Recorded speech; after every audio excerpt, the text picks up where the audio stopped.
Ako po ang inyong punong lakandiwa, magpapakilala ng dalawang manunula. Isang nagsasabing yaman ang masasagana at isang nagsasabing talino ang mas mahalaga. Ano nga ba ang totoo, mga binibinit, Ginoo? Ano nga ba ang mas mahalaga? Yaman ba o talino? Kanilang pagtatalunan, paksang binanggit ko. Masigabong palakpakan sa kanila, ihandog niyo. Ako ay naniniwalang talino ang mas mahalaga. Talino ang pamanang hindi makukuha ng iba. Ang yaman ay makakamit kung matalino kang talaga, ngunit hindi makukuha ang talino kahit marami kang pera. Maraming naghihirap na mayaman. Dahil saan? Sa kawalan ng karunungan. Ginagawa ang lahat, bawat maibigan. Nilulustay ang pera sa walang kabuluhan. Tila yata hindi mo naiintindihan. Ang may pera ang siyang laging pinapanigan. Lahat ng kanyang sabihin ay pinaniniwalaan at pagdating sa kaibigan ay hindi siya nawawalan. Pag marami kang pera o ikaw ay mayaman, marami ring sarap ang iyong matitikman. Mabibiling lahat, bawat magustuhan. Bahay, kotse, at iba pang karangyaan. Ang lahat ng iyong sinasabi ay puro material lamang. Ang kaibigang binabanggit mo, nais sa'yo ay pera lang. Ang lahat ng iyong pinagmamalaki ay puro karangyaan. Pinapalinaw mo lang sa lahat na ang utak mo'y walang laman. Bakit ba ang tao nais maging matalino? Hindi ba? Dahil nais nilang makahanap ng magandang trabaho. Nais nilang makaahon sa buhay at yumaman. Hindi ba totoo? Kaya yaman ang mas mahalaga dahil ito ang nais ng lahat ng tao. Muli pong nagbabalik inyong lakandiwa upang itigil sandali ang kanilang pagsasalita. Nais ko kayong tanungin, mga binibinit, Ginoo, saang panig na ba kayo, sa yaman o talino? Sa kanilang salita'y tunay akong namamangha. Ngunit ang pagdidesisyon ay hindi ko pa magawa. Alam kong nais yun ang marinig silang dalawa. Kaya ang pagtutunggalian ating ituloy na. Hindi, lahat ng tao ay mayaman. Hindi lahat ng tao nais yumaman. Mayroon din na gusto ang buhay ng katamtaman. Ang kayamanan ay nauubos sa anumang aspeto.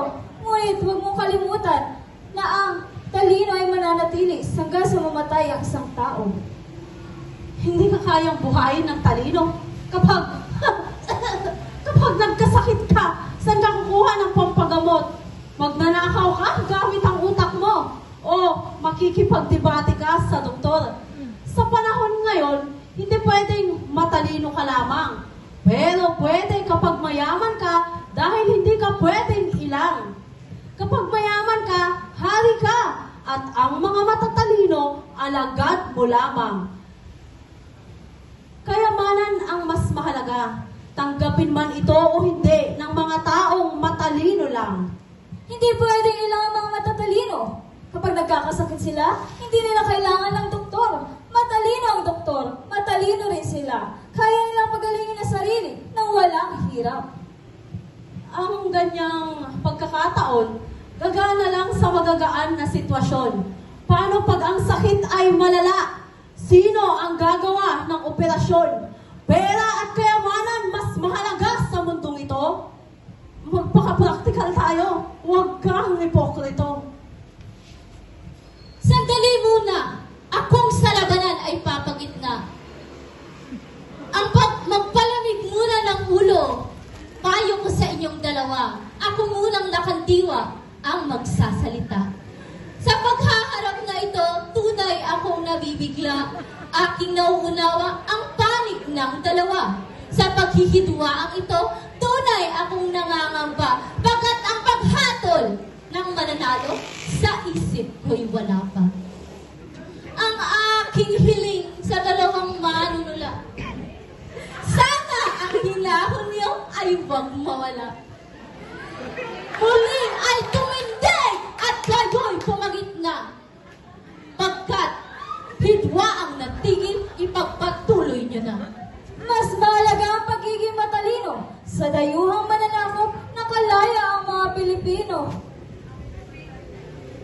Dahil sa utak ng isang pantas at matalino, si Gato Jose Rizal ang nagmulat sa mata ng mga tao. Mas mahalaga ang pagiging mayaman. Kahit ubod ng talino at nuno sa katalinuhan, yagit ka pa rin sa paningin ng sanlibutan, pagkat ang taginting ng salapi ay musika sa sambayanan. Mas mahalaga ang katalinuhan at marami ang nakakaalam. Daig ba ng matalino ang mayamang walang alam? Mayamang puro kamangmangan. Maradaling maloko ng iba, ngunit di mo kayang lukuhin matalinong may pinag-aralan.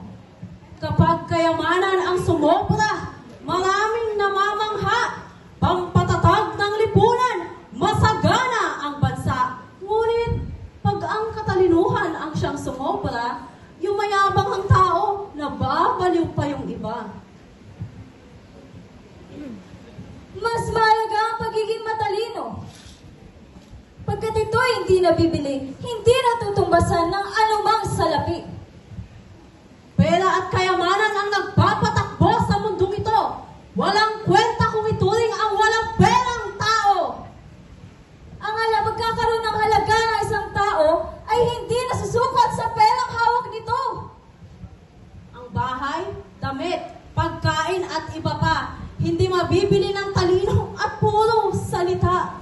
Ang mayamang mambang, walang kwenta sa lipunan. Mas walang halaga ang pulubing matalino lang sa bansa.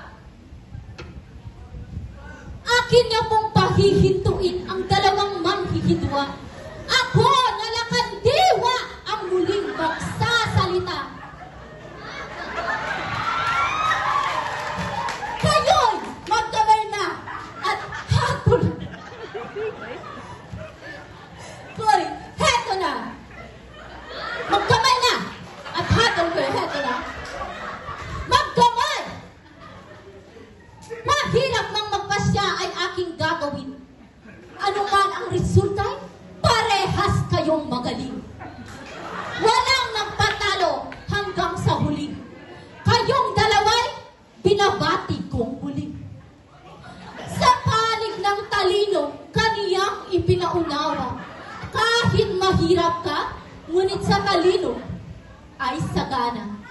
Daig mo ang mayaman na maraming pera. Pagkat ang talino siya, pamanang hindi mananakaw ng iba. Habang sa panig ng yaman, kaniyang ipinabatid na mas mahalaga ang may pera. Kaya dapat itong itangkin.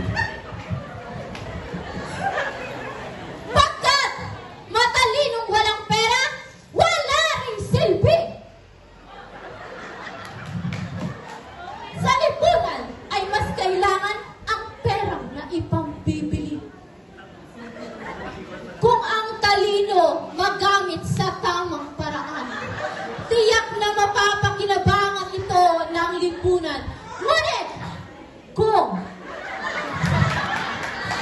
ang pera ay magamit sa pampuhunan, ang ating bansa'y hindi maghirap ng tuluyan.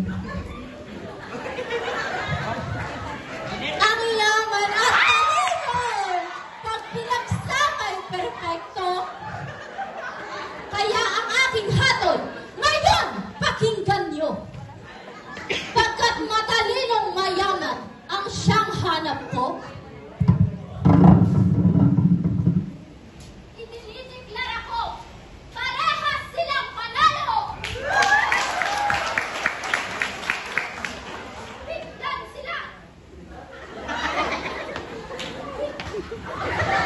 Hello.